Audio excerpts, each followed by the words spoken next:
I dedicated my life to our family business, but when my father retired, he handed everything to my unqualified sister instead.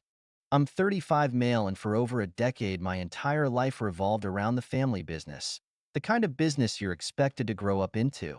I sacrificed a lot, late nights, weekends, relationships, just to keep the gears turning, to make sure what my father had built didn't fall apart. In my head, it was all worth it. I was the son, the heir, the one who was supposed to take the reins when my father eventually retired.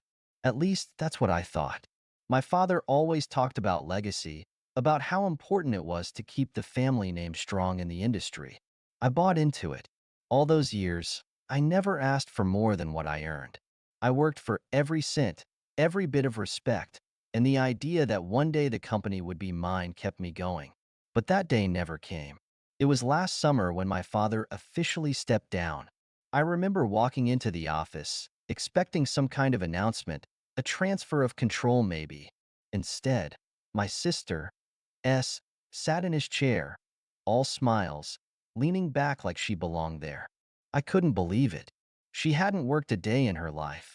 Hell, she barely showed up to family dinners. She'd always been more interested in the superficial, spending money, living off the family's success without putting in the effort.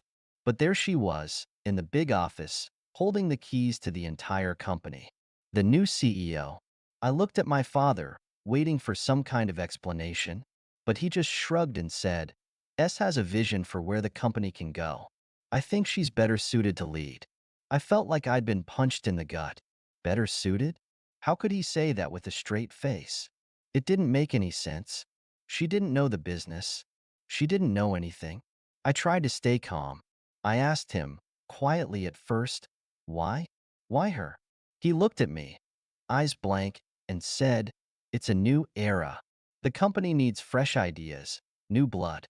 I'll never forget the way S smirked, as if she had won some silent game I didn't know we were playing. Fresh ideas? I repeated, struggling to keep my voice steady. She doesn't even know how the company runs. She cut in before my father could answer. You've been keeping things afloat? Sure, but we need to grow. I've got connections, plans. You've done your part, but now it's time to think bigger. The entitlement in her voice was unreal. She was talking like I was some placeholder, like the years I'd poured into this company meant nothing. I lost it. All those years I worked, all the sacrifices I made. For what? To hand everything over to her because she's thinking bigger? What about the fact that I actually know how this company works? My father didn't budge. His decision was made. I could see it in his eyes, the same eyes that once told me I was the future. Now I was just in the way. For weeks, I stayed on. I thought I could ride it out, keep doing what I always did, maybe find a way to fix things. But S made it impossible. She started pulling rank, undermining every decision I made. She'd show up late, make changes without consulting anyone, and then when things went wrong, she'd blame me. Every single time. And my father? He did nothing. Absolutely nothing. He just let it happen, like he didn't even care anymore.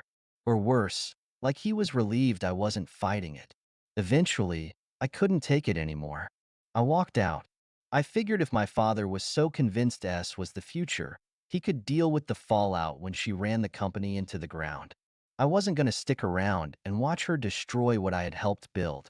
But then, a few months ago, my father had a heart attack.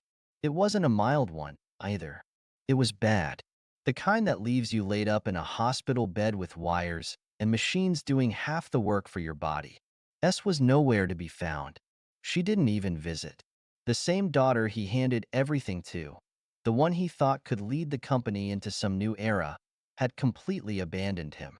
She didn't want to deal with the hospital, the bills, the stress. She didn't want to deal with him. I got the call from my mother. She was frantic, sobbing, your father, he needs you. I hadn't spoken to him in months. After everything, I tried to distance myself, to build my own life away from the wreckage of what should have been mine. But hearing my mother's voice, hearing the desperation, I felt something stir inside me. Anger? Guilt? I don't know. Maybe both. I drove to the hospital, and when I walked into that room, I saw him there, frail, hooked up to all those machines, eyes barely open. It was like seeing a ghost. The man who once seemed larger than life, the man who made all the decisions, now couldn't even stand on his own. He looked at me, eyes watery, and whispered, "Where's S?" I clenched my fists. Of course, she was the first person he asked about. Of course, even now, he was wondering where his precious daughter was. "She's not coming," I said, trying to keep my voice steady. "She hasn't been around, and I don't think she plans to." He stared at me, confused, like he couldn't process it. I could see the pain in his eyes. Whether it was physical pain or the realization that S didn't care, I couldn't tell. Maybe both. "I gave her everything," he muttered, almost to himself. I wanted to scream. I wanted to remind him that he didn't just give her everything. He took everything from me to give to her. But looking at him, lying there, weak and broken, I couldn't do it. Not like this. "I know," I said, my voice tight. "I know you did." The days that followed were a blur of hospital visits and tense conversations. My mother was barely holding it together, and S remained MIA. The company, unsurprisingly, was in chaos. The company, unsurprisingly, was in chaos. Turns out S's big ideas weren't so great after all. Profits were down, employees were quitting, and contracts were falling through. Everything I had warned about was happening, but I wasn't in a position to care anymore. I had my own decisions to make. One night, after another long day at the hospital, my father finally broke. He looked at me with those tired, regret-filled eyes and said, "I made a mistake, didn't I?" I didn't answer right away. I just stared at him, the weight of the past year pressing down on me. "Yeah," I finally said. "You did." He nodded, a slow, painful nod. "Can you fix it? Can you help?" I couldn't believe he was asking me that. After everything, after handing my entire future to someone who couldn't care less, he was asking me to clean up the mess. I wanted to say no. I wanted to walk out of that hospital room and never look back. But something stopped me. Maybe it was the years of loyalty, the years of believing in the idea of family, or maybe it was just pity. Whatever it was, I couldn't leave him like that. "I don't know," I said honestly. "I don't know if I can fix it." Silence hung in the air between us, heavy and thick. He didn't push any further. Maybe he knew he didn't have the right to. Eventually, the hospital released him. He was weak, still recovering, but he was home. And so was I, at least for now. I stepped in, cleaned up some of the immediate disasters at the company. It wasn't easy, and it wasn't quick, but things started to stabilize. Estelle hadn't shown her face. One day, she did call. Well, not call me directly. She called our mother, probably expecting the usual guilt-free handout. But this time, our mother didn't cave. I don't know exactly what was said, but I do know that S didn't get what she wanted. Maybe that's when she realized that her new era wasn't going to happen without the hard work she'd never wanted to do. And then, just like that, she was out of the picture. No visits, no calls, no apologies. It's like she vanished as soon as things got tough. My father never admitted it outright, but I could see the realization weighing on him. He'd given her everything, and she gave him nothing in return. But by then, I was already dealing with my own internal battle. I could take control again, run the company the way I always had, rebuild what had been destroyed, or I could walk away for good, leave the mess behind, and start fresh. The company, my father, all of it. It had taken so much from me already. I wasn't sure how much more I had to give. In the end, I chose a middle ground. I stabilized the company, made sure it wouldn't implode, then handed it over to someone I trusted. Someone who wasn't family. Someone who had earned their place. And then I walked away, for good this time. As for my father, well, he's still here, recovering slowly. I visit. I help when I can, but our relationship will never be the same. How could it be?